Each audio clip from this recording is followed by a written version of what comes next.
जय श्री राम, जय श्री राधे, जय श्री कृष्णा। तो आइए मैं रमा एकादशी के बारे में मैं व्रत कथा और विशेष रूप से उसका महत्व क्या है उसके बारे में मैं बताने के लिए जा रही हूँ।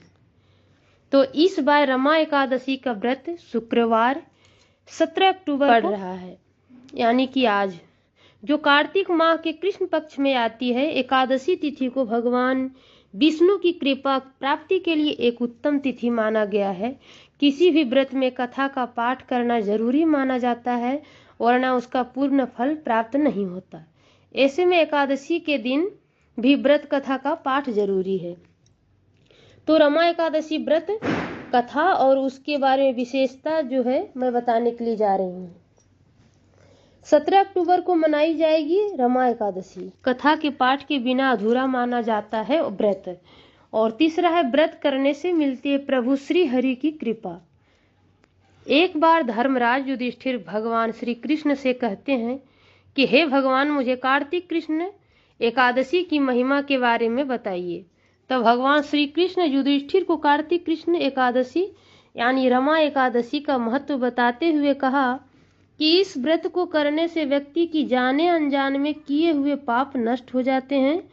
और चलिए पढ़ते हैं रमा एकादशी की व्रत कथा। कथा के अनुसार बहुत समय पहले मुकचुंद नामक एक महान राजा राज्य करता था।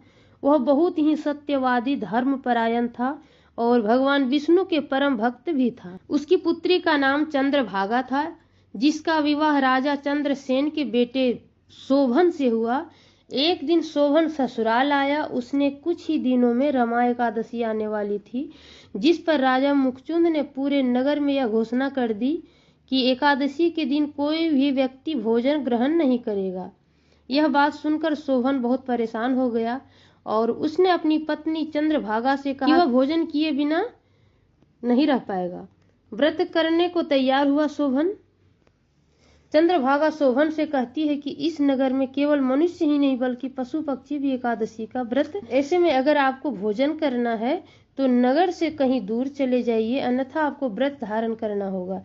यह सुनकर शोभन कहता है कि हे प्रिय, मैं इस व्रत को अवश्य करूंगा। मेरे भाग्य में जो लिखा है वही होगा। शोभन ने पूरी श्रद्धा के साथ एकादशी का व्रत रखा। दिन बीतने के बाद शोभन को कमजोरी महसूस होने लगी। रात में जागरण के समय उसकी हालत और भी खराब हो गई। सुबह होने से पहले शोभन की मृत्यु हो गई। तब उसका विधि पूर्वक अंतिम संस्कार कर दिया गया। पिता की बात मानकर चंद्रभागा अपने पिता के घर ही रहने लगी। चंद्रभागा ने भी किया व्रत। एक दिन राजा मुकचुंद मंदराचल पर्वत पहुंचे तो उन्होंने पाया कि रमा एकादशी के प्रभाव से उनके दामाद शोभन को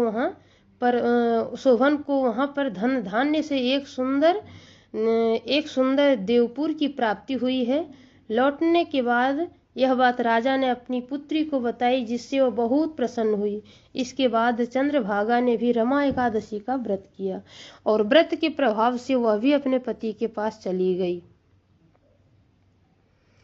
तो मेरा ये वीडियो कैसा लगा आप सबको? लाइक कीजिएगा, शेयर कीजिएगा, सब्सक्राइब कीजिएगा। जय श्री राधे, जय श्री कृष्ण।